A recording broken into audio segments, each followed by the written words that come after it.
এদের জন্য আসলে তেমন কোনো মার্কেটিং আমরা করি না, বা এদেরকে আসলে সার্ভিস প্রোভাইড করার জন্য তেমন কিছু করি না। অলওয়েজ আমাদের একটা টার্গেট থাকে যে আমরা কিভাবে করে আরো নতুন নতুন কাস্টমার আসলে অ্যাচিভ করতে পারি। বেশিরভাগ সময় আসলে আমাদের এই খেয়ালটা থাকে।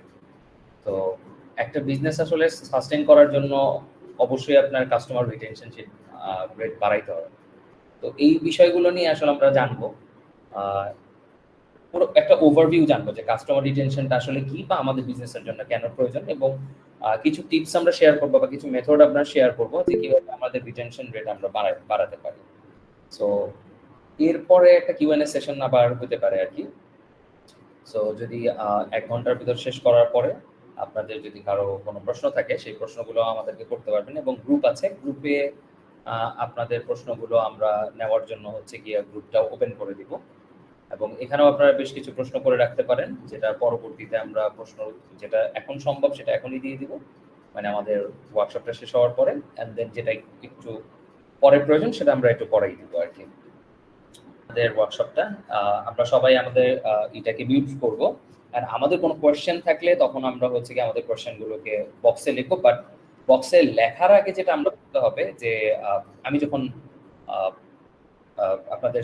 আপনাদেরকে প্রেজেন্টেশনটা দিতে থাকবো তখন প্লিজ কোনো কিছু লেখালেখি করবেন না, বিকজ অফ তখন আসলে অনেক ডিস্ট্রাকশন তৈরি হতে পারে। অ্যাজ এ আমি যখন আপনাকে প্রেজেন্টেশন দিচ্ছি তখন যদি আপনি কোনো কিছু লেখালেখি করেন ভাই এইটা ওইটা, তখন দেখা যায় আমারও ডিস্ট্রাকশন হওয়া স্টার্ট করবে।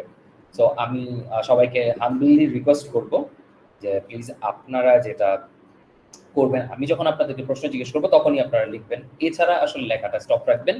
অ্যান্ড দেন কেউ কোনো মাইক্রোফোন অন করবেন না, ক্যামেরা যদি অফ রাখতে চান ক্যামেরা অফ রাখলেও বেটার, যদি চান কোনো সমস্যা নেই। সো এই তো অলমোস্ট 19 আমরা প্রায় 4 মিনিট লেট করে ফেলছি, অ্যান্ড দেন স্টার্ট করতেছি। ওকে,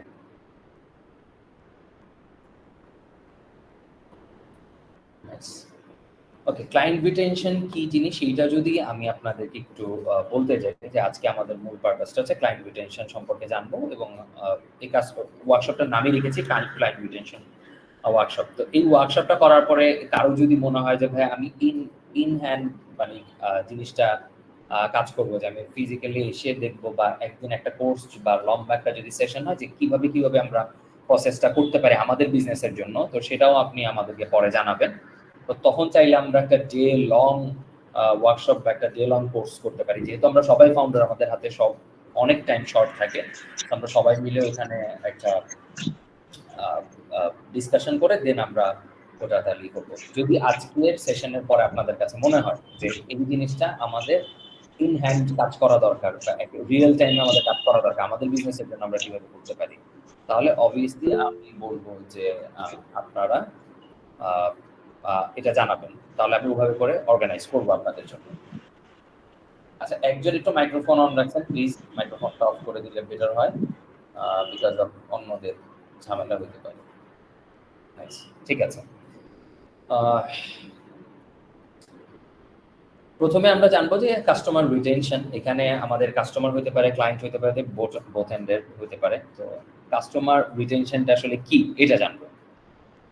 কাস্টমার রিটেনশন মূলত হচ্ছে যে যারা একবার আমাদের থেকে পারচেস করছে, সে ধরেন আপনার থেকে একটা জামা কিনছে, আমাদের এখানে ইন্টারনেট প্রোভাইডার আছে, সেই ইন্টারনেট প্রোভাইডার যে বিজনেস করতেছে তার কাছে 1 মাসের একটা সাবস্ক্রিপশন নিছে, ঠিক আছে। এখন তার কাছে এই এক্সিস্টিং, তার কাছে কিভাবে করে আপনি ফ্রিকুয়েন্টলি সেল করতে পারেন, তাকে বারবার আপনি আপনার কাছে মার্কেটিং করে নিয়ে আসতে পারেন, এবং আপনার বিভিন্ন প্রোডাক্ট তাদের কাছে সেল করতে পারেন, এটাই মূলত হচ্ছে আসলে কাস্টমার রিটেনশন, ঠিক আছে। এটাকে কাস্টমার ক্লায়েন্ট যেটাই বলেন, এটা হচ্ছে মূলত কাস্টমার রিটেনশন। এখন এখানে বিজনেসের উপরে ভ্যারি করে যে কে কিভাবে রিটেন করবে। যেমন ধরেন সে আমি যদি কোনো একটা ফুড প্রোডাক্টের কথা বলি, সে ধরেন ঘি একটা প্রোডাক্ট, এই প্রোডাক্টটা আপনি এই প্রোডাক্টটা হচ্ছে গিয়ে ধরেন এই প্রোডাক্টের কিভাবে রিটেনশন করবেন, বা ক্লদিং প্রোডাক্টের কিভাবে রিটেনশন করবেন তাদের কাছে। আমরা মূলত যখন ফেসবুকে অ্যাড চালাই তখন আমরা অ্যাডটা চালাই অলওয়েজ নতুন কাস্টমার যে নতুন কাস্টমার খুঁজে বের করো, নতুন কাস্টমার খুঁজে বের করো, সবসময় ওদের কাছেই অ্যাড চালায়। এবং বেশিরভাগ বিজনেসম্যানদেরই যে ভাই আমাদের আরো অনেক ক্লায়েন্ট লাগবে, আরো অনেক কাস্টমার লাগবে। হ্যাঁ, এটা আমাদের লাগবে, এটা আমরা অফ করতে পারবো না। কিন্তু দেখেন, যখন একটা নতুন কাস্টমার আপনি অ্যাকোয়ার করতেছেন, ওই অ্যাকোয়ার করার সময় কিন্তু আপনার অনেক খরচ পড়তেছে। কিন্তু যখন একটা মানুষ আপনাকে চিনতেছে, একটা ব্র্যান্ড আপনাকে চিনতেছে, তার কাছে কিন্তু নতুন প্রোডাক্ট বা সার্ভিস বিক্রি করাটা কিন্তু আপনার জন্য তেমন কোনো বড় কোনো হেডেক হবে না। বিকজ অফ সে আপনাকে চিনে, আপনার প্রোডাক্ট কোয়ালিটি সম্পর্কে সে জানে। তো তার কাছে যখন আপনি নতুন কোনো সার্ভিস বা প্রোডাক্ট সেল করতে যাবেন, তখন কিন্তু আপনার অতটা মানে কি বলে যে ইফোর্ট দিতে হবে না।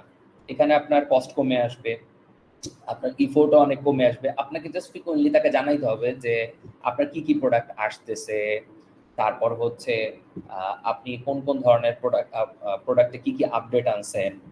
যদি এটা হয় যে হ্যাঁ এমন ধরনের প্রোডাক্ট হয় যে এই প্রোডাক্টটা আসলে 30 দিনের মধ্যেই শেষ হয়ে যেতে পারে, বা 40 দিনের মধ্যেই শেষ হয়ে যেতে পারে, তাহলে ওই সময়টা পরে আবার কাস্টমারের সামনে যাওয়া, যে তার যখন আবার প্রয়োজন হবে, যেটা বললাম যে ঘি, যে সে কেউ যদি একটা ঘি কিনে তাহলে ওইটা হয়তো 2 মাস তার যাবে। তাহলে আপনি জানতেছেন যে 2 মাস পরে যে সবসময় ঘি খায় বা মধু খায়, সে কিন্তু তার ওই প্রোডাক্টের যে কনজিউম করার যে ডিউরেশনটা, সেটা হয়তো 30 দিন হতে পারে, 40 দিন হতে পারে।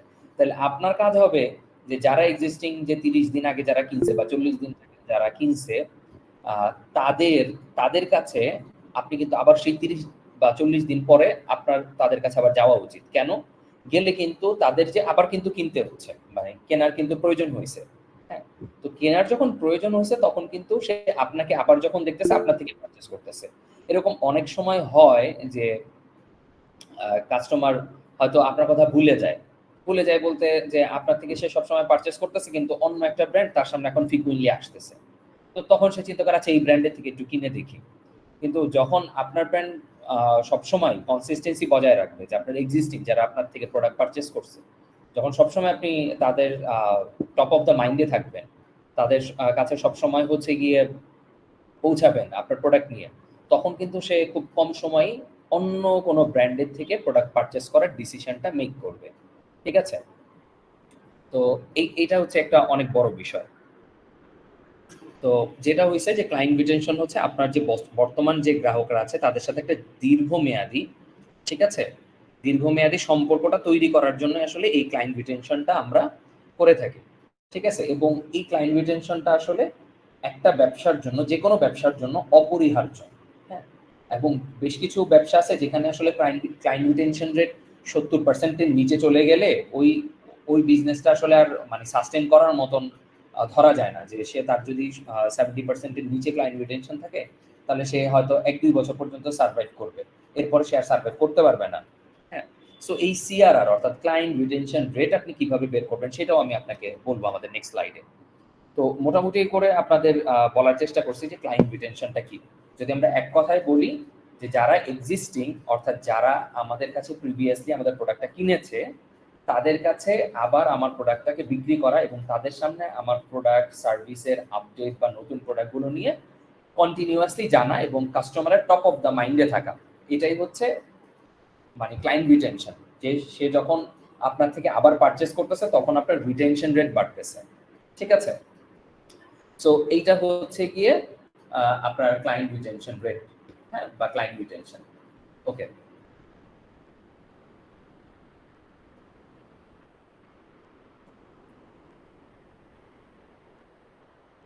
এর পরের স্লাইডে যদি আমরা চলে যাই, যে কাস্টমার রিটেনশন রেট রেট বাড়ানো কেন আমাদের প্রয়োজন।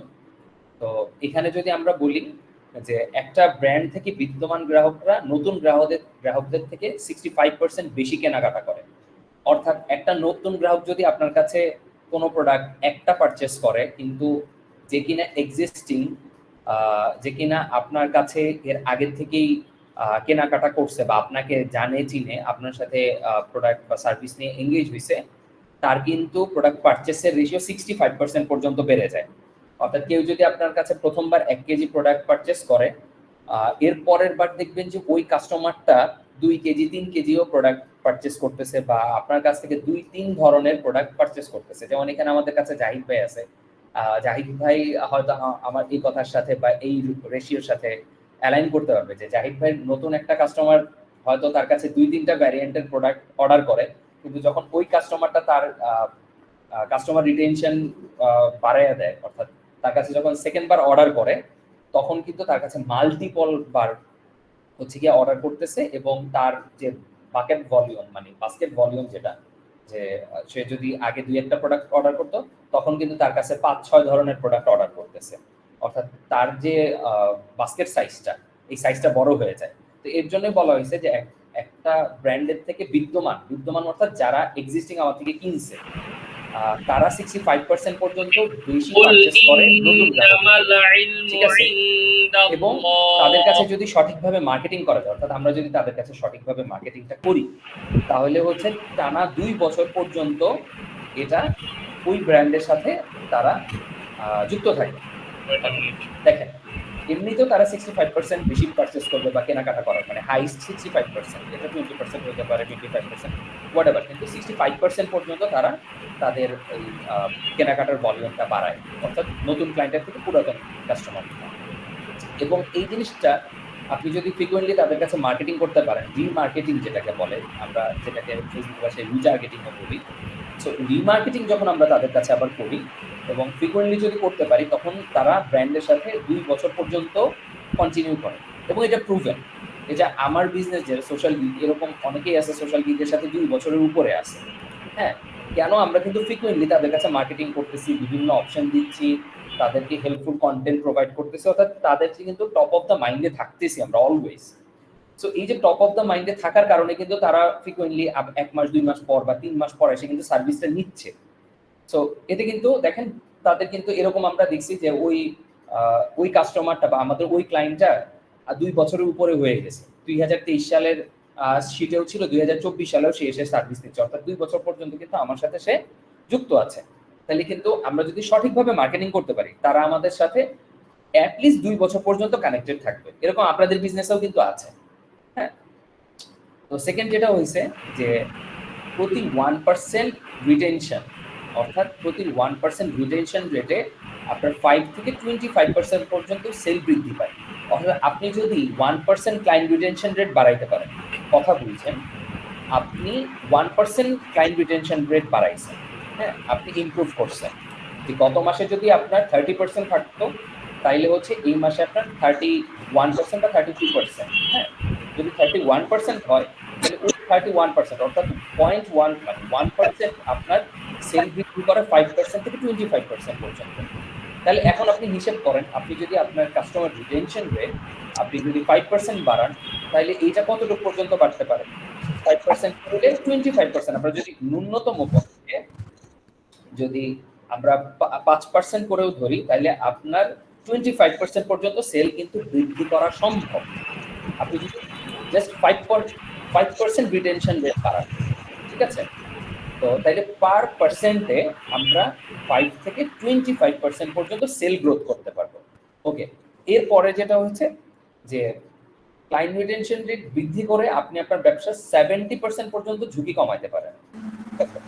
এখন দেখেন, কিছু কিছু বিজনেস দেখবেন যে 2 বছর 3 বছর পরে ওগুলো উধাও হয়ে যায়। এখন ওইখানে লটস অফ কারণ থাকতে পারে, কিন্তু এটাও কিন্তু একটা অন্যতম কারণ যে আপনার কাছে যদি আপনার প্রিভিয়াস, অর্থাৎ যাদের কাছে আপনি প্রোডাক্টটা সেল করছেন, আপনি হয়তো আপনাকে হিসেব দিই আপনাকে, যে আপনি প্রত্যেক মাসে নতুন কাস্টমারের কাছে, যেমন আমাদের বিজনেসে আমরা দেখি যে প্রতি মাসে নতুন নতুন ক্লায়েন্ট 30 থেকে 40 জন আমরা অনবোর্ড করতে পারি বা আমাদের থেকে সার্ভিস নেয়। কিন্তু এন্টায়ার মান্থে আমাদের থেকে সার্ভিস নেয় প্রায় 450 মানুষ, প্রায় কাস্টমার সার্ভিস নেয় 450। তাহলে যদি আমি 50টাও ধরি, আমি নতুন 50 জনকে সার্ভিস দিচ্ছি, কিন্তু বাকি 400 জন আমার কিন্তু প্রিভিয়াস ক্লায়েন্ট। তাইলে দেখেন, কোন মাসে যদি আমার 50 জন না হয়, নতুন কাস্টমারের কাছে আমি বিক্রি না করতে পারি, বাট আমার কিন্তু প্রিভিয়াস যারা আছে, যে বাকি 400 জন আছে, ওরা কিন্তু আমার থেকে পারচেজ করতেছে। হ্যালো, ঠিক আছে? তো এই যে পারচেজ যে তারা করতেছে, এই পারচেজ করার কারণে কিন্তু আমি সাস্টেইন করতে পারতেছি বিজনেসে। তো এরকম অনেকেই হয় যে বুস্ট বন্ধ করে দিছে, তার আর কোনো সেলই নাই। হ্যাঁ, তো এই যে সেল নাই হয়ে যাওয়াটা বা যে কোনো সমস্যার কারণে হয়তো আপনি এই মাসে পেইড অ্যাড চালাইতে পারলেন না, অর্থাৎ নতুন কাস্টমারের সামনে যাইতে পারলেন না, তো তখন কি আপনার তাহলে বিজনেস কিভাবে সার্ভাইভ করবে? আপনি কি এটা কখনো চিন্তা করছেন? এখন এরকম যদি হয় যে আমি অ্যাটলিস্ট 7 ডেজ পে মানে অ্যাড অফ রাখলেও আমার অর্ডার ফ্রিকুয়েন্টলি হয়, এটা কি কখনো বের করছেন যে অ্যাড দিয়ে ঠিক কতজন মানুষ আসতেছে আর অ্যাড ছাড়া আপনার থেকে কতজন মানুষ কিনতেছে? আপনি কিন্তু এটা কখনো চিন্তা করতেছেন না।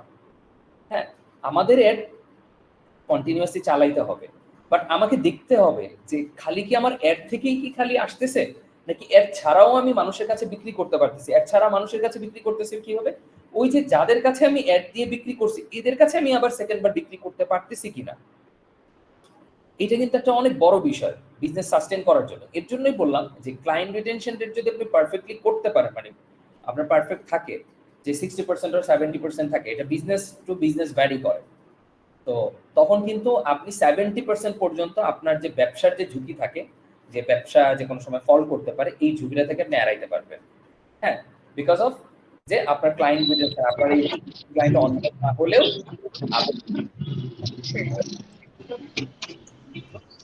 না হলেও কিন্তু কি হচ্ছে যে এক্সিস্টিং কাস্টমার আপনার থেকে কেনাকাটা করতেছে, তারা কিন্তু আপনার বিজনেসটাকে বাঁচায় রাখতেছে, কারণ তাদের কাছে দ্বিতীয়বার বিক্রি করতে গিয়ে আপনার তেমন ইফোর্ট দিতে হচ্ছে না। আপনাকে হচ্ছে গিয়ে কি বলে এটাকে যে আপনাকে তাদের কাছে ওভার মার্কেটিং করতে হচ্ছে না, একটা ফ্রিকোয়েন্সি মেনটেন করে একটা মার্কেটিং করলেই চলতেছে।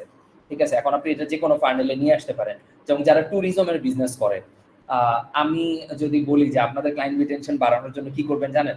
আপনারা কিন্তু যে ট্যুর গুলো যখন অর্গানাইজ করতেছেন তখন কিন্তু আপনি অনেক গ্রুপগুলো করতেছেন, বিভিন্ন গ্রুপ করতেছেন। ধরেন সিলেট ট্যুরের জন্য একটা গ্রুপ করছেন, চট্টগ্রাম ট্যুরের জন্য, কক্সবাজারের জন্য একটা ট্যুর গ্রুপ করছেন। আপনি কিন্তু চাইলে সেই গ্রুপগুলোতে আপনার ফ্রিকুয়েন্টলি আপডেট দিতে পারেন। তখন আপনি আপডেট দিবেন, দেখেন যে ঘুরতেছে, যে ট্রাভেলার, সে কিন্তু ট্যুরে টুমোরও ঘুরতেছে। হ্যাঁ, হয়তো এই মাসে না ঘুরলেও নেক্সট মান্থে যাচ্ছে বা যে কোনো অকেশনে সে যাচ্ছে, তাহলে সে কিন্তু আসলে যাচ্ছে আলটিমেটলি। তো যখন আপনি ফ্রিকোয়েন্টলি তাকে আপডেট দিতে থাকবেন, হ্যাঁ, যে আমাদের এই ট্যুরটা আছে, নেক্সট এই ট্যুর আছে, তখন কিন্তু আপনি কাস্টমার রিটেন করতে পারতেছেন, অর্থাৎ আপনার ক্লায়েন্টকে রিটেন করতে পারতেছেন, আপনার বিজনেস আবার এনগেজ করাতে পারতেছেন। তো এই ধরনের আরো অনেক কিছু আছে। হ্যাঁ, অনেক মেথড আছে, আমরা সামনে আলোচনা করবো কিভাবে কিভাবে বাড়ানো যায়। সো এতে করে কিন্তু আপনার ওই যে বললাম যে 70% পর্যন্ত কিন্তু আপনার বিজনেসের যে ঝুঁকিটা আছে, যে বিজনেস বন্ধ হয়ে যাওয়ার যে ঝুঁকিটা আছে, ওই ঝুঁকিটা কিন্তু আপনার কমে যাবে ইনশাআল্লাহ। ওকে, এরপরে আমরা নেক্সট স্লাইডে যাই। ক্লায়েন্ট রিটেনশন, এই আমরা যে ক্লায়েন্ট রিটেনশনটা করব বা কেন আমরা এই মেথডগুলো ইমপ্লিমেন্ট করব, এটার উপকারিতা কি? আচ্ছা, উপকারিতা নিয়ে যদি আমরা বলি, ক্লায়েন্ট রিটেনশন রেট আপনার ওয়ার্ড অফ মাউথ মার্কেটিং বাড়ায় দেয়। আচ্ছা, ওয়ার্ড অফ মাউথ মার্কেটিং কি? যখন আপনি একজনের থেকে 3-4 বার সার্ভিস নিচ্ছেন তখন কিন্তু আপনি তাকে বিলিভ করতেছেন। হ্যাঁ, এবং তাকে বিশ্বাস করে কিন্তু আপনি মানে কাজগুলো করাচ্ছেন বারংবার। তো যেহেতু আপনি বারংবার কাজ করাচ্ছেন, প্লাস আপনার কোনো ফ্রেন্ড আসলে যদি জিজ্ঞেস করে, যেমন সে আমাদের বিজনেসে কি হয়, আমরা এরকম অনেক সিনারিও পেয়েছি এবং ইভেনচুয়ালি প্রতিনিয়তই পাই। সেটা হচ্ছে যে হয়তো আপনার কোনো ফ্রেন্ড, আপনি আমাদের ক্লায়েন্ট, আপনার কোনো ফ্রেন্ড জিজ্ঞেস করতেছে যে বন্ধু আমি কার থেকে মার্কেটিং করতে পারি? তখন কিন্তু আপনি সোশ্যাল গিগের নামটা বলেন, বন্ধু সোশ্যাল গিগের থেকে তুমি নিতে পারো, কারণ আমি ওদের থেকে অনেকদিন ধরে সার্ভিস নিচ্ছি। তুমি ওরা ওরা অনেক ট্রাস্টি, সো ট্রাস্টওয়ার্দি, সো তুমি ওদের থেকে সার্ভিসটা নাও। এখন আপনি একবার সার্ভিস নিয়ে যদি সেকেন্ড বার বা থার্ড বার যদি সার্ভিসটা না নিতেন, তখন কিন্তু আপনি ওয়ার্ড অফ মাউথ মার্কেটিংটা করতেন না। সো ক্লায়েন্ট রিটেনশন যদি আপনি বাড়াতে পারেন, তাহলে আপনার কিন্তু বেনিফিট হবে, ওয়ার্ড অফ মাউথ মার্কেটিংটা বাড়বে। ওকে, নেক্সট কি?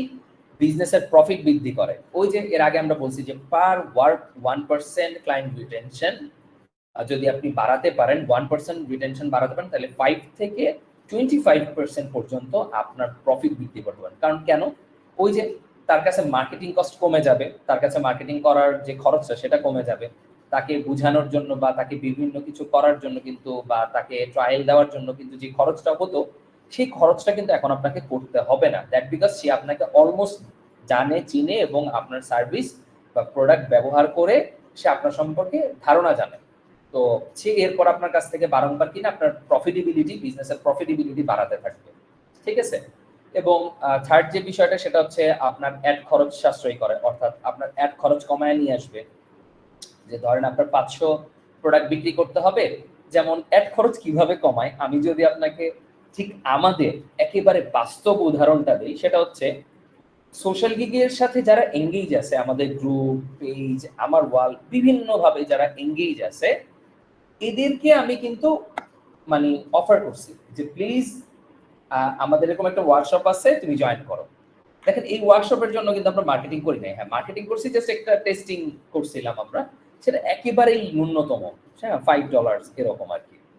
তো দেখেন, আমি যদি এই জিনিসটা যদি আপনারা আমাকে না জানতেন বা চিনতেন বা আমার থেকে সার্ভিস না নিতেন, এখানে অনেকেই আছে যাদেরকে আমি চিনি যে তারা আমার সাথে যে কোনোভাবে কানেক্টেড হয়েছে, আইদার কনসালটেন্সি দিয়ে কানেক্ট হয়েছে, আইদার আমার ad service, maximum ad service থেকে কিন্তু তারা আমার সাথে কানেক্টেড হয়েছে।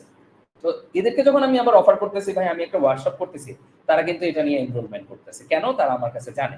এখন দেখেন, এদের কাছে আমি যদি একেবারে আমার সাথে যদি কোনো কানেক্টেড না থাকতো, আমি যদি রেডি মার্কেটের উপরে যখন আমি এই ওয়ার্কশপটা থ্রু করতাম, তখন কিন্তু আমার অ্যাড খরচ হইতো।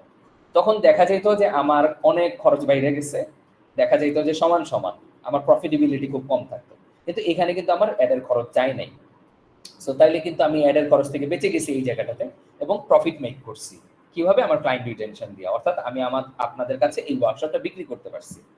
ওকে, নেক্সট হচ্ছে গ্রাহকের আনুগত্য অর্জন করে। অর্থাৎ গ্রাহক আপনার প্রতি অনেক ফেইথ, মানে আপনার উপরে একটা অনেক ফেইথ থাকে যে না, সোশ্যাল গিগ অনেক ভালো, ঠিক আছে, সোশ্যাল গিগ থেকে সার্ভিসটা নেওয়া যায়, এই ধরনের অনেক থাকে, এবং আপনার উপর আনুগত্য থাকে। আপনি যেটা বলবেন, অর্থাৎ আমরা যেটা বলবো সেটা আপনি মানার চেষ্টা করবেন। আমরা যদি বলি ভাই আপনার অ্যাড বাজেটটা বাড়ান, তাহলে আপনি অ্যাড বাজেট বাড়াবেন। ভাই আপনি একটু কন্টেন্টটা বেটার করেন, তাহলে কিন্তু আপনি কন্টেন্টটা বেটার করবেন। কেন? যে দ্যাট বিকজ আপনি আমার থেকে সার্ভিস নিয়েছেন, আপনি আমাকে চিনেন এবং জানেন, এর জন্য আমি আপনাকে যে কথাটা বলবো ওই কথাটা আপনি মানার চেষ্টা করবেন। সো তাইলে এর থেকে আমরা বুঝতে পারতেছি যে তখন এই যে কাস্টমার বা ক্লায়েন্টের আনুগত্যটাও বাড়া শুরু করে ব্র্যান্ডের প্রতি বা মানে বিজনেসের প্রতি। ঠিক আছে? তো ক্লায়েন্ট রিটেনশনে কিন্তু কোর যে, এছাড়াও আরো অনেক উপকারিতা আছে, উপকারিতা আসলে বলে শেষ করা যাবে না, কিন্তু কোর যে চারটা, যে চারটা আসলেই না বললেই না, সেই চারটাই আমি আপনার সামনে উপস্থাপন করেছি। ওকে, এরপর আমরা যদি নেক্সট স্লাইডে চলে যাই, যে সিআরআর অর্থাৎ ক্লায়েন্ট রিটেনশন রেট, এটা আমরা কিভাবে বের করব, ঠিক না? সো এই এই এই জিনিসটা আমি আপনাদেরকে গ্রুপেও দিয়ে দিব। ক্লায়েন্ট রিটেনশন রেট বের করার জন্য আপনার যত কাস্টমার আছে যারা কেনাকাটা করেছে, এদের যেটা আপনার কাছে রাখতে হবে। আপনি যদি যেটা না রাখতে পারেন, তাহলে আপনি আপনার ক্লায়েন্ট রিটেনশন রেট বের করতে পারবেন না। আমি আবারও বলতেছি, আপনার যদি এক্সাক্ট পরিমাণ ডেটা না থাকে, মানে পারফেক্টলি ডেটা না থাকে, তাইলে আপনি ক্লায়েন্ট রিটেনশন রেট মানে বের করতে পারবেন না। ওকে, তাহলে কাস্টমার রিটেনশন রেট কিভাবে বের করব? ধরা যাক একটা কোম্পানি বছরের শুরু, অর্থাৎ 2024 সালে প্রথম মাসে বা 2024 সালে আপনার কাছে কাস্টমার আছে 80 জন। বিষয়টা বুঝছেন যে আপনি বছর শুরু করছেন 80 জন গ্রাহক থেকে দিয়ে, ঠিক আছে? এবং এই বছরে আপনার 80 জন দিয়ে কিন্তু আপনি স্টার্ট করছেন, অর্থাৎ 2023 সালে হয়তো আপনার কাছে 80 জন ছিল, ঠিক আছে, ওইটা দিয়ে কিন্তু আপনি কি করছেন, বছরটা শুরু করছেন। ওকে, এখন 2024 সালে আপনি আর নতুন 20 জন কাস্টমারকে যুক্ত করতে পারছেন, অর্থাৎ নতুন করে মার্কেটিং করে তাদেরকে যুক্ত করতে পারছেন। ঠিক আছে, এটা কিন্তু বছরের মাঝখানে নতুন করে যুক্ত হয়েছে, এবং বছরের শেষে আপনি যখন হিসেবটা করবেন যে 2024 সাল শেষ বা লাস্ট 6 মান্থ আপনি যদি হিসেব করেন যে 6 মাস পরে আপনার টোটাল গ্রাহক সংখ্যা, মানে শুরু করছেন কিন্তু 80 জন দিয়ে, এর মাঝখানে আপনার সাথে 20 জন কিন্তু যুক্ত হয়েছে। 80 জন আর প্লাস 20 জন মানে 100 জন এই এন্টায়ার জার্নির ভিতরে ছিল। এবং বছর শেষে আপনি দেখলেন যে ধরেন জানুয়ারি থেকে জুন পর্যন্ত, আপনি জানুয়ারিতে স্টার্ট করছেন 80 জন নিয়ে, এই জুন পর্যন্ত এর মাঝখানে 20 জন আপনার সাথে যুক্ত হয়েছিল, এবং জুনের শেষে এসে আপনি আপনার এন্টায়ার যে কাস্টমার সংখ্যা সেটা গিয়ে দাঁড়াইলো 60-এ। বছর শুরু করছেন 80-তে, মাঝখানে আরো 20 জন যোগ হয়েছিল, এবং বছর শেষে আপনি যখন, অর্থাৎ বছর শেষে যখন আপনি মানে হিসেব করতেছেন, এটা বছর হইতে পারে, এটা মাস হইতে পারে, হোয়াট এভার, যেভাবে করে আপনি হিসেব করতে পারেন, সেটা কমে গিয়ে দাঁড়াইছে হচ্ছে 60-এ। তো এখন এই হিসেবটা গ্রাহক ধরে রাখার হার, আপনি সিআরআর কিভাবে হিসেব করবেন, ঠিক আছে? এই হিসেবে গ্রাহক ধরে রাখার হার, অর্থাৎ ক্লায়েন্ট রিটেনশন রেট, যেটা শর্টকাটে সিআরআর বলবো আমরা, এই সিআরআর বের করতে হইলে আপনি 60 থেকে 20 জনকে মাইনাস করবেন। ঠিক আছে? 20 জনকে 60 থেকে 20 জনকে মাইনাস করার পরে এরপর এটাকে আপনি 80 দিয়ে ভাগ করবেন। ঠিক আছে?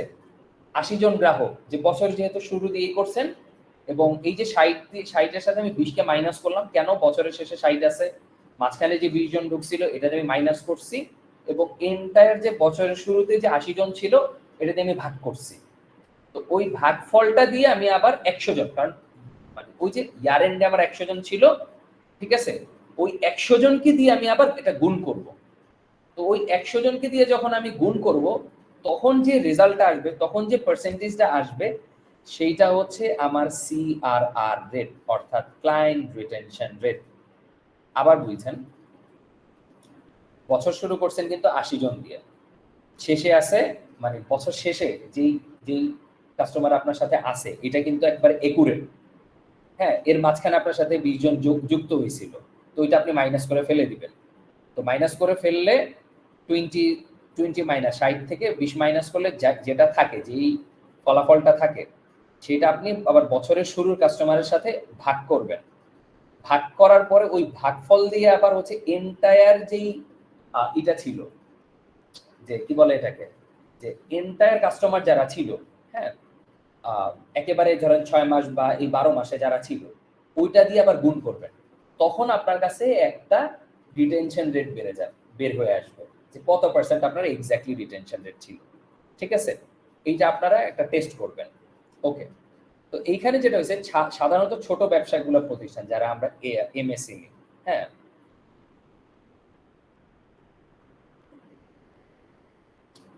অনেকে চলে যাবে। আচ্ছা, এটার উত্তর আমি আপনাকে দিব।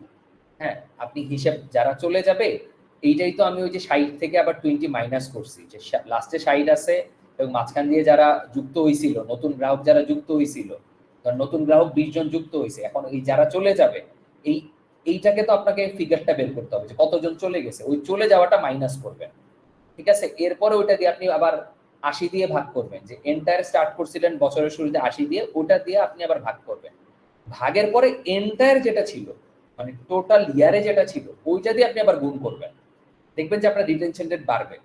হ্যাঁ, তো এর দেখেন ছোট ব্যবসাগুলোর জন্য আপনার 20% কি করতে হবে, মানে অ্যাটলিস্ট কমপক্ষে 20% সিআরআর রেট আপনার নির্ধারণ করতে হবে, যে কমপক্ষে যাতে আপনার 20% সিআরআর রেট থাকে।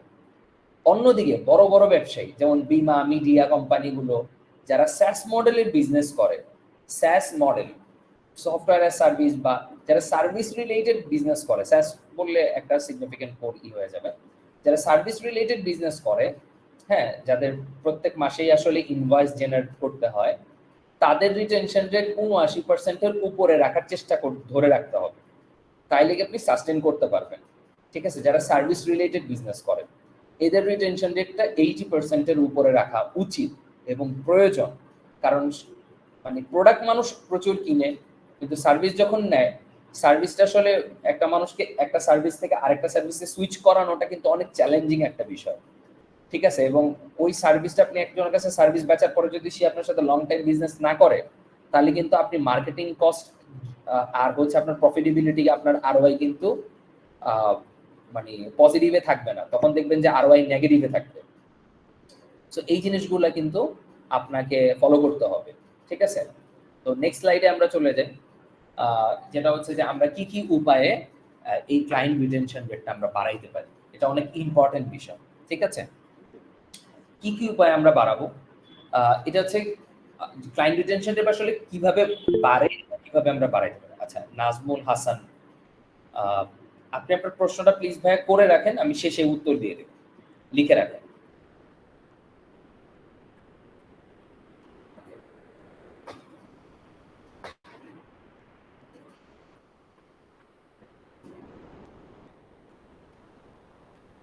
কি কি উপায় আসলে আমাদের ক্লায়েন্ট রিটেনশন রেটটা বাড়তে পারে। ঠিক আছে? সেই উপায়গুলো আমরা বলবো। গ্রাহক পরিষেবা উন্নত করা। ঠিক আছে? আমাদের গ্রাহক পরিষেবা কি কাস্টমার সাপোর্ট, ভাই কাস্টমার সাপোর্ট খারাপ হইলে আপনার বিজনেস যে কি লেভেলের সাফার করবে এইটা যদি কারো জানতে হয় আমার কাছে আইসেন, আমি আপনারে বলবো। ঠিক আছে? যারা সার্ভিস রিলেটেড ব্যবসা করে, হোয়াট এভার প্রোডাক্ট রিলেটেডও ব্যবসা করে, কাস্টমার সাপোর্ট আপনাকে স্ট্রং ভাই করতেই হবে। এইটা মাস্ট বি, এইটার উপরে আসলে কিছুই নাই। বিজনেসের অনেক অনেক ইম্পর্টেন্ট একটা বিষয় হচ্ছে কাস্টমার সাপোর্ট। এটা অনেকেই অনেক নর্মাল ভাবে দেখে, কিন্তু এই জিনিসটাকে আমি খুবই গুরুত্বের সাথে এখন দেখি, কারণ এটার ভুক্তভোগী আমি, সাফারার। তো এটা জানি যে এটা কত। দেখেন, গ্রাহকদের সাথে ইতিবাচক অভিজ্ঞতা তৈরি করার জন্য আপনি চেষ্টা করবেন। এটা কিসের মাধ্যমে চেষ্টা করবেন? আপনার কাস্টমার সাপোর্ট দিয়ে। দীর্ঘদিন গ্রাহক ধরে রাখার জন্য এটি অত্যন্ত গুরুত্বপূর্ণ একটা বিষয়। গ্রাহক পরিষেবা ভালো করার উপায় হলো গ্রাহকের সমস্যা দ্রুত সমাধান করা। যদি কেউ আপনার কাছে একটা ফোন কল করে, ভাই আমার প্রোডাক্ট আমি এখনো পাইনি, ওকে স্যার বা ভাইয়া আপনি একটু ওয়েট করেন, আমরা আপনার বিষয়টা দেখতেছি, উইদিন 30 মিনিটসের ভেতরে আমরা আপনার প্রবলেমটা কি হয়েছে না হয়েছে এটা আমরা আপনার আপডেট জানাবো। কাস্টমারকে যখন আপনি ঠিক 30 মিনিটসের মধ্যে আপনার কমিটমেন্ট রাখতে পারবেন, তখন সে খুবই স্যাটিসফাইড থাকবে। এরপরে যদি তার কোনো স্পেসিফিক প্রশ্ন থাকে, সে একটা প্রশ্ন করছে, সেই প্রশ্নের উত্তর মানে সকালে প্রশ্ন করে রাখছে, আপনি সারাদিন ফালায় রাখছেন, ঠিক আছে, এবং দ্রুতভাবে আপনি উত্তর দেন নাই, আবার তার প্রশ্নের উত্তরটা সে সঠিকভাবে পায়ও নাই, তখন কিন্তু তার মেজাজ খারাপ হয়ে যাবে, তখন কিন্তু আপনার সাথে সে থাকবে না। সো এই বিষয়টা যে ক্লায়েন্টের বা কাস্টমারের যে প্রশ্নটা থাকে সেটা দ্রুত এবং সঠিকভাবে দেওয়ার চেষ্টা করবেন। প্রোডাক্ট বা সার্ভিস সেল করার পরে তাদের কাছে মতামত নেয়া এবং তাদের মতামতের গুরুত্ব উপলব্ধি করানো। যে আমি একটা প্রোডাক্ট বিক্রি করছি বা আমি গত মাসে আপনাকে সার্ভিস দিছি, আমি আজকে ফোন কল করবো এই মাসে, বা সার্ভিসটা নেওয়ার পর ফোন কল করবো, স্যার আপনার এক্সপিরিয়েন্সটা কিরকম ছিল, আমাদের সার্ভিসটা কিরকম ছিল, বা আমাদের প্রোডাক্টটা কিরকম ছিল, আপনার কোনো পরামর্শ আছে কিনা। সে যদি বলে ভালো, হ্যাঁ ঠিক আছে আমরা ধরে নিয়েছি ভালো, কিন্তু স্যার আপনার কি এক্সট্রা কোনো ফিডব্যাক আছে কিনা, যে এটাকে আমরা আরো কিভাবে করে বেটার করতে পারি, হ্যাঁ, বা কিভাবে আরো ভালো করতে পারি। যখন আপনি এই কথাগুলো জিজ্ঞেস করবেন, ক্লায়েন্ট তখন অনেক শাই ফিল করবে যে না, ওরা আমাকে অনেক গুরুত্ব দিচ্ছে। এই যে তার মতামতের গুরুত্ব আমরা দিচ্ছি, এই গুরুত্বটা, ঠিক আছে, আপনাকে তাকে উপলব্ধি করাইতে হবে। এখন যেইভাবে বললে সে উপলব্ধি করবে আপনাকে, সেভাবেই ভাই প্লিজ বলবেন, ঠিক আছে। এটা আপনি কিভাবে বলবেন সেটা আপনার বিষয়। এখন আপনার জানতে হবে আপনার কাস্টমারকে আপনি কিভাবে বললে সেই গুরুত্বটা মানে গুরুত্ব সহকারে নিবে, এবং তার মতামতটা যে আপনি গুরুত্ব সহকারে নিচ্ছেন সেটা বুঝবে, সেটা আপ টু ইউ, ঠিক আছে। ওকে, নেক্সট যেটা হচ্ছে পুরনো গ্রাহকদের গিফট অথবা রিওয়ার্ড দেন। যে ধরেন আপনার বিজনেসের সাথে 1 বছর ধরে আছে, তাকে আপনি একটা পুরস্কার দিতে পারেন। সে আপনাদের কোম্পানি থেকে বছরের শুরুতে একটা কোনো গিফট চাইতে পারে তাদের কাছে, যে গত 1 বছর ধরে আপনার সাথে আছে, আপনি তাকে একটা গিফট দিলেন, ঠিক আছে।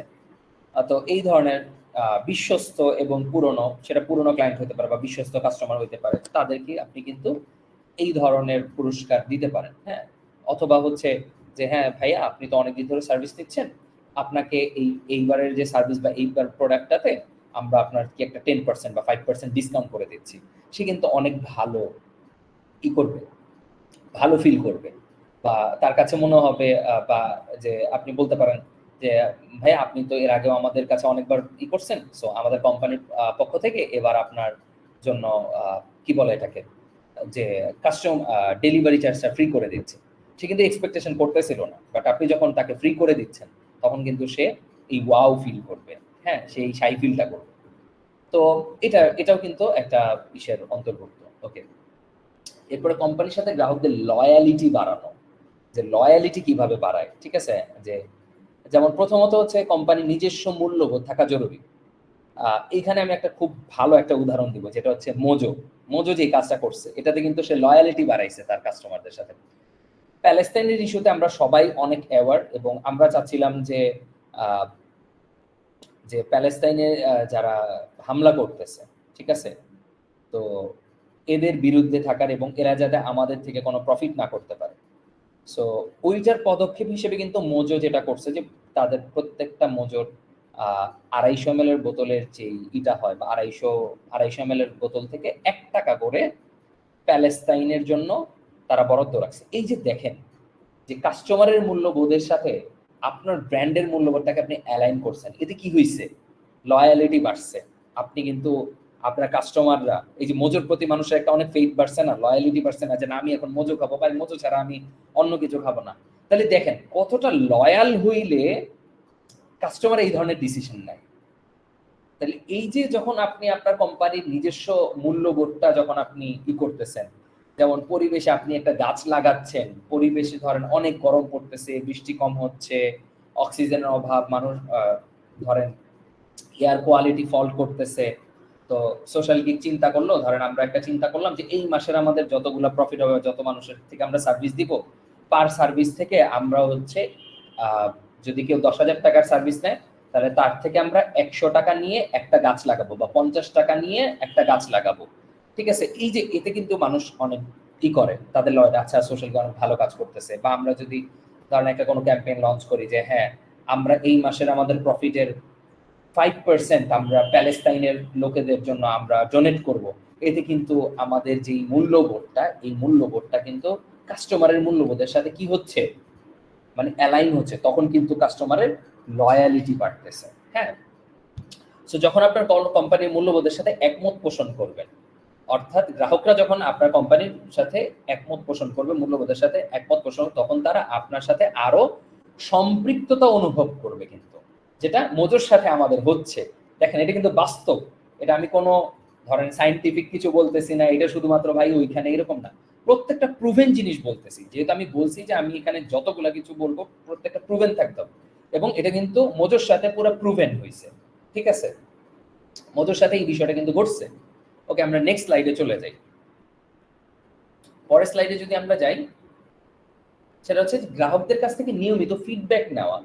যে ধরেন লাস্ট মান্থে যারা সার্ভিস নিয়েছে তাদের কাছে যেমন ফিডব্যাক নেওয়ার সময় আমাদের যেটা, যে কেউ যদি ফিডব্যাক নেওয়ার সময় ধরেন ওই কাস্টমারের সাথে আপনার এক্সপেরিয়েন্স খারাপ হয়েছে, এখন ফিডব্যাকটা নেওয়ার সময় সে যদি একটা ধরেন বকাঝকাই দিয়ে ফেলে, আপনি এটা ঘাবড়াবেন না, আপনাকে মন্তব্যটা শুনতে হবে। ফিডব্যাক নেওয়ার সময় নেতিবাচক যেটা নেগেটিভ মন্তব্যগুলা, সেটা পেলেও আপনি ঘাবড়াবেন না, মন খারাপ করবেন না, কারণ এই মন্তব্যগুলো কিন্তু আপনার কোম্পানিকে ইমপ্রুভ করার জন্য অনেক বেশি প্রয়োজন। খালি পজিটিভ রিভিউ পাইলে কিন্তু আপনি কি করতে পারবেন, ইমপ্রুভ করতে পারবেন। আপনার নেগেটিভ মানে ফিডব্যাক গুলোকে নেওয়া শিখতে হবে, যে কিভাবে নেগেটিভ এগুলোকে নেয়। গ্রাহক সন্তুষ্ট না থাকলে হ্যাঁ তারা আর কখনো আপনার থেকে পণ্য ক্রয় করবে না, এটা কিন্তু আপনিও জানেন। তাই গ্রাহকের মতামত নিয়ে তাদের মতামত অনুযায়ী সেবা উন্নত করুন। যেমন আপনি আপনাদের একটা এক্সাম্পল দিই, আমাদের ক্ষেত্রে যেটা হয়েছিল যে আমরা যখন কাস্টমার থেকে ফিডব্যাক নেওয়া স্টার্ট করি, জানি না আপনাদের কাছে কল এখন পর্যন্ত গিয়েছে কিনা, আমরা স্টার্ট করেছি লাস্ট মান্থ থেকে। সো তখন আমরা একটা জিনিস ফাইন্ড আউট করতে পারি, অনেকেই একটা অবজেকশন করছে যে ভাই ফ্রাইডেতে আপনারা বন্ধ রাখেন না, ফ্রাইডেতে সার্ভিসটা ওপেন করেন, ফ্রাইডেটা নিয়ে আমরা একটু ডিসঅ্যাপয়েন্টেড। আমরা ফ্রাইডেটা ওপেন করেছি এবং এভরি ফ্রাইডেতে এখন দেখতেছি অনেক টাকার কাজ হয় এবং কাস্টমারও হ্যাপি। দেখেন এইটা যদি আমি ফিডব্যাক না নিতাম তাহলে কিন্তু আমি এটা জানতে পারতাম না। আমি কিন্তু এখন ফ্রিকোয়েন্টলি ফিডব্যাক নিচ্ছি, 2023 সালের লোকেদের কাছে ফোন কল করাইতেছি, লাস্ট মান্থে যারা ফোন করছে মানে কাজ করাইছে তাদের থেকে ফিডব্যাক নিচ্ছি, ফ্রিকোয়েন্টলি আমি ফিডব্যাক নেওয়ার।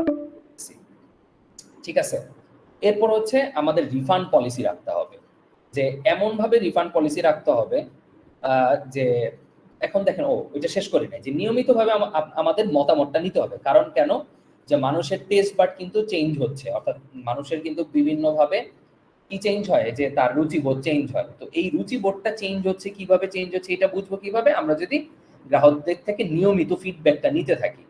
ঠিক আছে, ওকে। তারপরে রিফান্ড পলিসি, যে কোনো প্রোডাক্ট কোনো কাস্টমার যদি আপনার থেকে প্রোডাক্ট বা সার্ভিস নেয়, হ্যাঁ তারপর যদি ভুলেও কোনো, যে সে বুঝতে পারে নাই আপনার থেকে প্রোডাক্টটা অর্ডার করছে ভুলে, হ্যাঁ যে প্রোডাক্টটা আপনার এরকম মানে যদি ভুলেও অর্ডার করে, তবুও তার মানে পণ্যটা ফেরত নেওয়া উচিত এবং টাকাটা ফেরত দেওয়া উচিত। এখন অনেক সময় রিফান্ড পলিসি আমরা অনেক ডিফিকাল্ট করে ফেলি, তো আমাদের চেষ্টা করতে হবে রিফান্ড পলিসি যত দ্রুত সম্ভব এবং যত ইজিলি করতে পারি। যেমন আমরা রিফান্ডের জন্য, যে কেউ যদি কোনো রিফান্ড নিতে চায় সার্ভিসটা, ভাই আমি সার্ভিসটা কন্টিনিউ করবো না, আমাকে রিফান্ড করেন, ভাই আমরা আমাদের এন্ডের থেকে একটা ফর্ম দিয়ে দিই, প্লিজ এই ফর্মটা ফিল আপ করেন। ফর্মটা ফিল আপ করার 48 আওয়ার্স অর্থাৎ 48 আওয়ার্সের মধ্যে, অর্থাৎ 2 দিনের মধ্যে আমরা আপনার টাকা ফেরত দিয়ে দেব।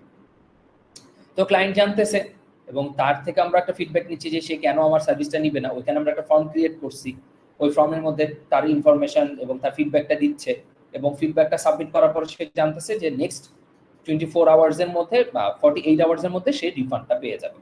ঠিক আছে, ওকে। এরপরের যে বিষয়টা, যে তারা আর কখনো, যদি আমরা জিনিসটাকে অনেক জটিল করে ফেলি, যে টাকা নিতে যাওয়া অনেক হ্যাসেল, তারা জীবনে আপনার থেকে প্রোডাক্ট নিবে না বা আপনার কাছে আসবে না। ওকে, তো এই প্রক্রিয়াটা আসলে আমরা যতটুকু সহজ করতে পারি এবং লজিক্যাল, যে আমি যদি কারো কাছ থেকে টাকাটা কাটি, সেই টাকাটা লজিক্যাল ভাবে যাতে আমি কাটি, সেই লজিক্যাল ভাবে হইতে হবে, ঠিক আছে? তাইলে যা দেখা যায় যে কেউ যদি কোনো রিফান্ড নেয় বা কোনো প্রোডাক্ট ফেরতও দেয়, মানে আবার প্রিভিয়াস তাদের কাছে যদি আমরা মার্কেটিং করি, তাহলে তারা আবার কিনতে পারে, এটা পসিবিলিটিস থাকতে পারে, ঠিক আছে? সো এরপর যেটা হয়েছে যে গ্রাহকদের সাথে যোগাযোগ বজায় রাখা, অর্থাৎ গ্রাহকদের সাথে যোগাযোগ যে বজায় রাখবো, এটা একটা ক্যালেন্ডার তৈরি করা। আমরা ক্যালেন্ডার তৈরি করি, যেমন আমরা একটা ক্যালেন্ডার তৈরি করি যে প্রত্যেক মাসের 1 থেকে 10 তারিখের মধ্যে কাদের সাথে যোগাযোগ করব, তারপর মানে মাসের মাঝখানে আমরা কাদের সাথে যোগাযোগ করব এবং মাসের শেষে কাদের সাথে যোগাযোগ করব, এরকম একটা আমরা ক্যালেন্ডার তৈরি করি। এবং এই ক্যালেন্ডারটা যখন আপনি তৈরি করবেন, তখন হচ্ছে আপনার টিমের উচিত তাদের দেখেন গ্রাহকরা সময় মতো আচ্ছা, এখানে যে কেন আমরা এই ক্যালেন্ডারটা আসলে তৈরি করব, ক্যালেন্ডারটা তৈরি করার অনেক সময় কিন্তু গ্রাহকরা আপনাকে ফিডব্যাক দিবে না নিজের থেকে। তো আপনি যখন এই ক্যালেন্ডারটা তৈরি করে তাদের কাছে জিজ্ঞেস করবেন, তখন কিন্তু তারা আপনাকে সুন্দর করে ফিডব্যাকটা মানে টাইম টু টাইম আপনি কল করতেছেন এবং তারা কিন্তু আপনার ফিডব্যাকটা দিচ্ছে, এবং যেটা আপনার বিজনেসে ইমপ্রুভ করার জন্য কিন্তু অনেক ইম্পর্টেন্ট একটা বিষয়। এবং গ্রাহকদের সাথে যোগাযোগের কারণে আপসেল এবং ক্রস সেল করার সুযোগ থাকতে পারে। হয়তো আপনি একটা গ্রাহকের কাছে কল করছেন, সে বললো যে ভাই, যেমন আমাদের বললো যে ভাই আপনার থেকে তো ঘি মধু নিছি, আমার তো হচ্ছে একটু হলুদের গুঁড়া, মরিচের গুঁড়াও লাগে, আপনারা কি এটা সেল করেন কিনা? দেখেন এখানে কিন্তু আপনি আপসেল করার একটা সুযোগ পাচ্ছেন বা ক্রস সেল করার সুযোগ পাচ্ছেন। বা ওই কথা বলার সময় আপনি বলতে পারেন, আচ্ছা স্যার আমাদের কিন্তু এই প্রোডাক্টটা কিন্তু লাইভ হয়েছে, আপনি ফিডব্যাক নিছেন, ফিডব্যাক নেওয়ার পরে স্যার আমাদের কিন্তু একটা এই প্রোডাক্টটা লাইভ হয়েছে বা এই প্রোডাক্টটা অ্যাড হয়েছে, আপনি কিন্তু এটা ট্রাই করতে পারেন। তখন সে কিন্তু বলতে পারে আচ্ছা ঠিক আছে আপনি পাঠায় দেন তাইলে দেখি। এইটা কিন্তু আপনি চাইলে এইভাবে করে করতে পারেন। হ্যাঁ, ওকে। এরপরের যেটা আমি আপনাদেরকে বলবো, পরের স্লাইডে যদি চলে যাই, প্রায় আমরা শেষের দিকে, আর 2টা বাকি আছে। সেটা হচ্ছে কাস্টমারকে এডুকেশন প্রোগ্রাম রান করা। এখন এডুকেশন প্রোগ্রাম বলতে যেটা হইতে পারে, সব বিজনেসে আসলে এডুকেশন প্রোগ্রাম থাকে না। যেমন আমাদের বিজনেস যেটা, সেটাতে এডুকেশনাল প্রোগ্রামটা আসলে ভ্যালিড, যে আমাদের কাস্টমারকে হচ্ছে গিয়া ফ্রিকোয়েন্টলি আমাদেরকে আপ টু ডেট করতে হবে, এবং তারা যদি আপ টু ডেট থাকে তাহলে আমাদের সাথে এঙ্গেজ থাকবে। এবং যারা হেলথ রিলেটেড প্রোডাক্ট নিয়ে কাজ করে বা হেলথ নিয়ে কাজ করে তাদেরকেও, যেমন আমি যদি জাহাঙ্গীর কবির স্যারের কথা বলি, দেখেন সে কিন্তু সেশন নেয় এবং তার JK lifestyle, JK food, whatever অনেক কিছু আছে। হ্যাঁ, সো ওই যে সেশনগুলো নেয় এবং কাস্টমারকে বলে তোমার হেলথ ভালো রাখতে হলে তোমাকে ওয়ার্কআউট করতে হবে, তো ওয়ার্কআউট করবা কই? আমার জিমে আসো। তোমার ভালো ফুড খাইতে হবে, ফুড খাবা কই? আমার রেস্টুরেন্টে আসো।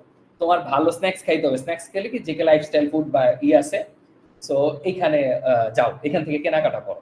তো সে কিন্তু এডুকেট করতেছে তার কাস্টমারকে, এবং এডুকেট করার ফলে কি হচ্ছে, কাস্টমার কিন্তু তার থেকে প্রোডাক্ট কেনার যে পসিবিলিটিস বা স্কোপ, সে কিন্তু এই এডুকেট করার কারণে বাড়ায় দিতেছে, ঠিক আছে?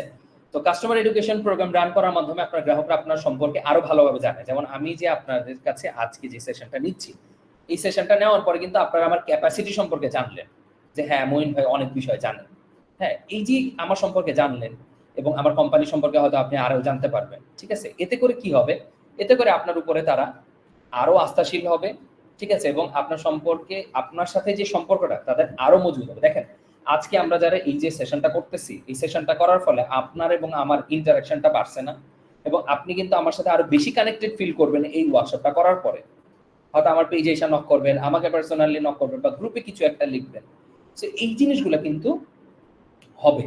ওকে, এরপরে হচ্ছে গিয়ে কাস্টমারের সাথে আমাদের আসলে একটু সম্পর্কটা তৈরি করতে হবে। ওকে, সম্পর্কটা যে তৈরি করতে হবে, কিভাবে আমরা আসলে সম্পর্কটা তৈরি করব? গ্রাহকদের সাথে ব্যক্তিগত স্তরে আসলে একটু সম্পর্কটা তৈরি করা উচিত। মানে আপনার টিম তাকে যখন ফোন করবে, সে যাতে একটা নিজস্ব লোক বা তার লোক হিসেবে মনে করে, এইভাবে করে করতে হবে। এবং তার প্রবলেমটা শুনবেন, যে যখন আমরা অনেক এরকম ফিডব্যাক পাই যে ভাই আপনারা তো অনেক ব্যস্ত, আপনারা কথা শোনার সময় পান না।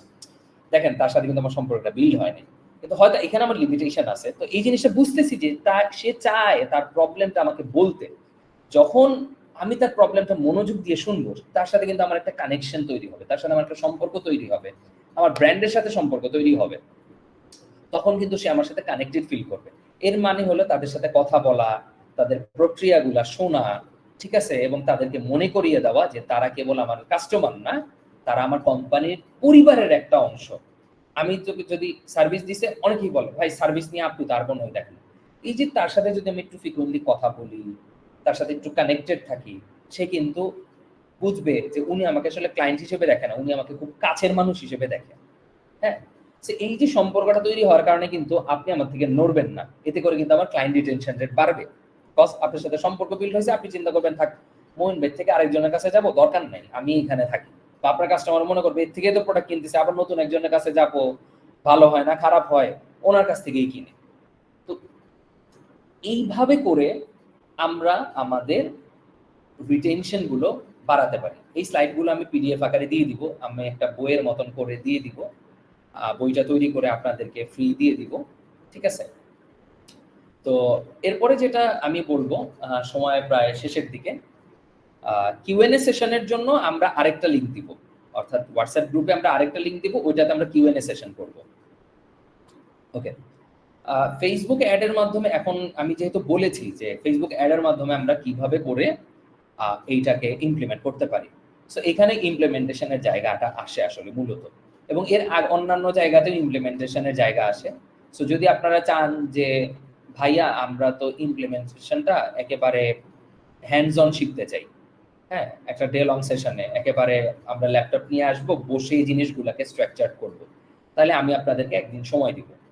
হ্যাঁ, তো ওভাবে করে আমরা করতে পারি। আপনারা হোয়াটসঅ্যাপ গ্রুপে আমি যখন ওপেন করে দিই আপনাদের মতামতটা জানাতে পারেন, তাহলে অ্যাজ সুন অ্যাজ পসিবল হয়তো নেক্সট উইকের মধ্যে আমরা এটা অর্গানাইজ করে ফেলবো। কোন সময় হলে ভালো হয়, কবে হলে ভালো হয়, আপনারা ফিডব্যাক দিবেন, তাহলে আমরা একেবারে হ্যান্ডস অন সবাই শিখে ফেলবো। আপনারটা কিরকম হইতে পারে, আপনি কি কি করতে পারেন এগুলো নিয়ে। ওকে, ফেসবুক অ্যাডের মাধ্যমে আমরা আসলে কিভাবে রিটেনশন বাড়াবো? প্রথমে হচ্ছে আমাদের রিমার্কেটিং, অর্থাৎ যেইটাকে আমরা বলি রিটার্গেটিং করতে হবে। অর্থাৎ ইতিমধ্যে যারা আমাদের প্রোডাক্ট অথবা সার্ভিস কিনছে, যদি আপনার ল্যান্ডিং পেজের মাধ্যমে কেউ প্রোডাক্ট পারচেস করে তাহলে তো খুবই ইজি। আপনি পিক্সেলে যে আপনি ইভেন্ট ম্যানেজারে জাস্ট সিলেক্ট করবেন যে যারা আমার প্রোডাক্ট পারচেস করেছে তাদের কাছে আপনি এই প্রোডাক্টটা দেখান বা এই অ্যাডটা দেখান। এভাবে করে কিন্তু আপনি দিতে পারেন যে যারা ইতিমধ্যে আপনার থেকে সার্ভিস বা প্রোডাক্ট নিয়েছে তাদের আকৃষ্ট করার জন্য বিভিন্ন অফার, যে যারা ইতিমধ্যে আমার কাছে কিনছে তাদের কাছে আমি আবার বিভিন্ন অফার দিয়ে বা বিশেষ কোনো ক্রিয়েটিভ তৈরি করে তাদেরকে নিয়ে আমি একটা ক্যাম্পেইন প্ল্যান করতে পারি, একটা অফার প্ল্যান করতে পারি। যারা কিনছে তারা যদি আমার কাছে পারচেস করে 10% ডিসকাউন্ট বা ফ্রি ডেলিভারি, এরকম করে আমি একটা ক্যাম্পেইন প্ল্যান সাজাবো। প্রথমে সাজানোর পরে পরের স্টেপটা হচ্ছে আমাদেরকে অডিয়েন্সটা তৈরি করতে হবে। অডিয়েন্সটা কি? এই যে দেখেন যে ওয়েবসাইট থেকে ক্রয়কারী, অর্থাৎ যারা আমাদের ওয়েবসাইট থেকে পারচেস করছে, যদি আমাদের কোনো অ্যাপ থাকে, আমরা যদি যারা আমাদের অ্যাপটা ব্যবহার করতেছে, ঠিক আছে, বা যারা ইতিমধ্যে আপনার পেজে এঙ্গেজ করছে বলতে আপনার পোস্ট দেখছে বা আইদার ভিডিও দেখছে, ঠিক আছে, অথবা সার্ভিস নিছে বা ইনবক্স করছে, এভাবে করে ফেসবুকে কিন্তু ইন ডিটেইলে টার্গেটিং করা যায়, অডিয়েন্স বেস তৈরি করা যায়। তো এরকম করে আপনি অডিয়েন্স তৈরি করে, হ্যাঁ, এই যে সার্ভিস নিয়েছে তাদের নিয়ে অডিয়েন্স তৈরি করতে হবে। অডিয়েন্সটা তৈরি করার পর আপনি কিন্তু ক্যাম্পেইন প্ল্যান করছেন, ক্যাম্পেইন প্ল্যান করার পর কিন্তু আপনাকে অডিয়েন্সটা তৈরি করতে হবে। এরপর কি করতে হবে? বাজেট অ্যালোকেট করতে হবে যে আপনি কত ডলার খরচ করবেন। তো ক্যাম্পেইন বাজেটে যদি হয়, আমি যদি আপনাকে বলি, যেমন ধরেন নতুন ক্লায়েন্ট আপনি ধরেন আমরা যেটা নর্মালি বুস্ট করতে থাকি, এই যে নতুন ক্লায়েন্টের জন্য আপনার যদি বাজেট থাকে $100, যদি 80-20 রুলস আমি বেশিরভাগ ফলো করি আমার প্রায় জায়গাগুলোতেই, তো আপনি $80 হয়তো নতুন কাস্টমারকে অনবোর্ড করার জন্য খরচ করবেন, এবং অ্যাটলিস্ট $20 বা $30 যেটাই হোক বা $50, মানে পার্সেন্টেজে আমি হিসাব করাইতেছি আপনাদের, অ্যাটলিস্ট 20% আপনি রিটার্গেট অ্যাডের পিছনে খরচ করেন। অর্থাৎ এক্সিস্টিং যারা আপনার সাথে এঙ্গেজ করছে, আপনার থেকে কিনছে, তাদেরকে আপনি অ্যাড দেখান। ভাই এইটাতে আপনার ব্র্যান্ড যদি এস্টাবলিশ করতে চান, কাস্টমারের টপ অফ দ্য মাইন্ডে রাখতে চান, তাহলে এই কাজ আপনাকে করতেই হবে। এই কাজের বাইরে কোনো মেথড নাই, এটা ইটস প্রুভেন। আপনি কি নিজেকে ব্র্যান্ড হিসেবে এস্টাবলিশ করতে হইলে আপনাকে ফ্রিকোয়েন্টলি তাদের কাছে অ্যাড দেখাইতে হবে, যেটাকে আমরা রিটার্গেট অ্যাড বলি। তখন আমাদের ব্রেন আপনাকে ক্যাচ করে নিবে যে এইটা একটা ব্র্যান্ড, এই অনেকদিন ধরে মার্কেটে আছে, তার থেকে কেনাকাটা করা যায়। শুধু রিটেনশন রেট বাড়াবে না, হয়তো সে আপনার থেকে কিনে নাই, কেনার বাইরে গিয়েও দেখবেন যে আপনার কাছে অনেকই করতেছে, ঠিক আছে? সো এইটাতে অনেক মানে হবে। ওকে, এরপরে আলহামদুলিল্লাহ আমাদের যে সেশনটা ছিল, এই সেশনটা আলহামদুলিল্লাহ শেষ। মোটামুটি আমি আপনাদেরকে ক্লায়েন্ট রিটেনশন সম্পর্কে একটা ধারণা দেওয়ার চেষ্টা করেছি, যেই ধারণাটা আপনাদেরকে ভালো লেভেল একটা আইডিয়া দিবে, ঠিক আছে? সো এটা আমি একটু চেষ্টা করেছি। বাকি হচ্ছে এখন আপনাদের আর কি ফিডব্যাকটা জানবো যে আপনাদের কাছে এটা কেমন লাগছিল। আমাদের এই লিংকের সময় আছে হচ্ছে আর 3 মিনিট। তো আমরা আরেকটা লিংক দিচ্ছি, এখন আমি আরেকটা লিংক দিচ্ছি। প্লিজ যাদের কোয়েশ্চেন আছে দয়া করে, আমি আবারও বলতেছি, আমি আরেকটা লিংক দিচ্ছি, প্লিজ তারা ওই লিংকে জয়েন করে আমাকে কোয়েশ্চেনগুলো করেন। ঠিক আছে, আমি আবারও লিংক দিচ্ছি, সেই লিংকে সবাই জয়েন করে তারপরে আপনি এটা করেন। ঠিক আছে।